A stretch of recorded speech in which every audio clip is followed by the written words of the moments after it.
Hi. இது Sunday morning. காலையில் எழுந்துக்கும் போது நல்ல கழுத்து சுளுக்கு பிடிச்சிருந்துச்சு. என்னடா இது சண்டேக்கு வந்து சோதனைன்னு இருந்தேன். அதுக்கப்புறம் தைலெல்லாம் கொஞ்சம் போட்டு மேனேஜ் பண்ணிட்டேன். என் ஆள் என்கிட்ட வந்து இன்னைக்கு பிரியாணி சாப்பிட்லாமான்னு கேட்டார். அவ்வளோதான். கழுத்து வலியா? எனக்கா? No no no no, Kannayiram அந்த வெப்பன் சைடுன்னு பிரியாணி டபராவை தூக்கியாச்சு. இன்னைக்கு பிரியாணி கலையோட தான் நான் கிச்சனுக்குள்ளேயே என்ட்ரி ஆனேன். சரி, சமையலுக்கு தேவையான பொருளெல்லாம் ரெடி பண்ண ஸ்டார்ட் பண்ணிட்டேன்.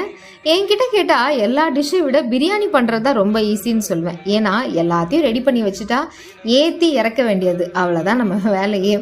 வாழ்க்கை நம்மளை 360 டிகிரியில் வறுத்தெடுத்தாலும் நம்ம ஒரே மன ஆறுதல் இந்த பிரியாணி மட்டும்தான். என்னதான் மீல்ஸு அது இதுன்னு வந்தாலும் ஒரு காட்டுக்கு ஒரு ராஜா தான், அது பிரியாணி மட்டும்தான். அப்புறம் நல்லா சாப்பிட்டுட்டு ஒரு குட்டி தூக்கத்தை போடலன்னா அப்புறம் சண்டேக்கு என்ன மரியாதை? போட்டு எழுந்தாச்சு. ஈவினிங்க்கு மேலே சஞ்சனுக்கு ஹேர் கட் பண்ண வேண்டிய வேலை இருந்துச்சு. சரி, நாங்கள் 2 பேரும் போயிட்டு ஒரு ரவுண்ட் அடிச்சுட்டு ஹேர் கட்லாம் பண்ணிவிட்டு வீட்டுக்கும் வந்தாச்சு.